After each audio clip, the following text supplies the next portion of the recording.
Welcome back, everybody. Hearing loss isn't just an inconvenience. It can be a serious problem. It can lead to isolation and depression, never good things. Modern technology has made it possible to improve hearing in ways that you might not even be able to see, but you'll definitely hear the difference.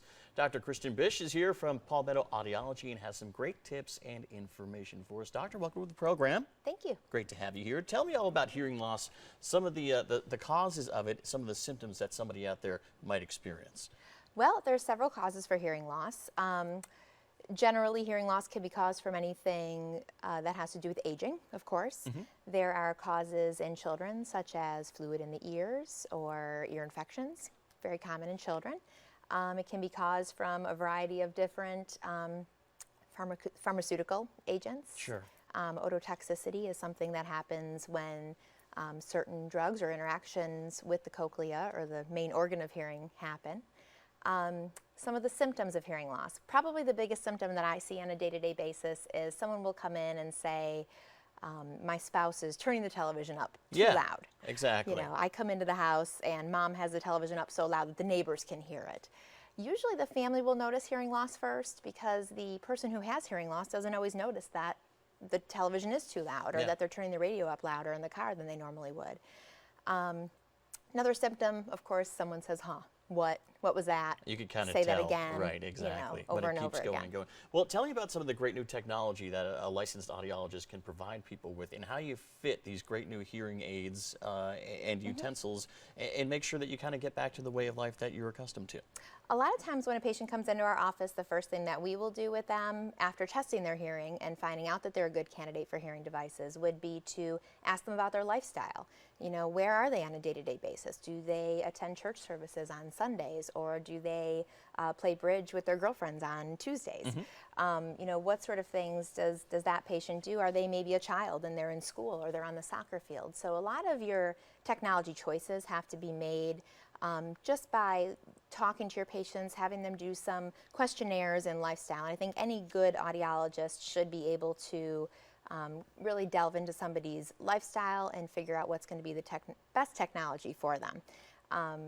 As you can tell, there's a lot of different styles. They look differently on your ears. Right. But the biggest differences in hearing aid technology is really what's going on inside the hearing aid. The little microchips that are inside of them have different speed processors. They do speech enhancement and noise reduction and all these neat things that these little devices do. So how do you as an audiologist meet with those people and figure out what is the best course of treatment and which one of these things can really help, you know, kind of change their life and get it back to the way it used to be? There are a lot of different things that we talk about. Again, lifestyle, where they're going to be from day to day, as well as, you know, how do they want it to look in their ear? Do they want it to be something that's real small that fits down inside their ear? Or do they want it to be something that's over and above so they don't have anything down in their canal? It's kind of a comfort thing as well? Yes, absolutely. Okay. That makes sense. They have a trial period, so they can try different types of hearing devices, and sometimes if one's not right for them, we switch them to a There's different kind of a stigma attached, and there has been for years, about people that wear those big devices. But I want to hold this up, and Alfair, I'm going to ask you to zoom in on this, because this is the size of a hearing aid these days, which is just incredible. I don't even know if we can get a shot of it, because it's that small. There you go. It's about the size of a fingernail. And, you know, if you didn't want to be noticed, if you didn't want that stigma attached, then no one has to see it, really. Absolutely. It's actually very, very, very impressive. So how do people know which one is right for them? You said that lifestyle kind of choice and how active that somebody is.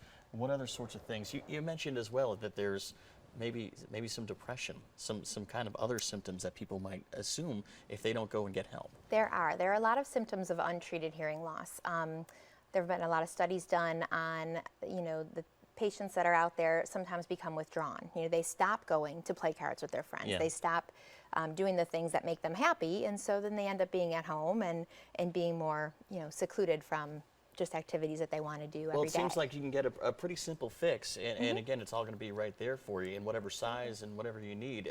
How can people get in touch with you and make sure they make that appointment to test their hearing? We basically, the easiest way is to call the office. Our number is 871-3235. We have offices in Somerville and in Goose Creek. Or you can visit our website. It's www.palmettoaudiology.net. On your screen, right there. You can read it. You didn't have to hear you say it. Dr. Bish, thank you so much for coming. I really do appreciate having you here and showing us all that cool stuff. Stay tuned. Tom is going to be shagging, that's right, right after the break. You don't want to miss that.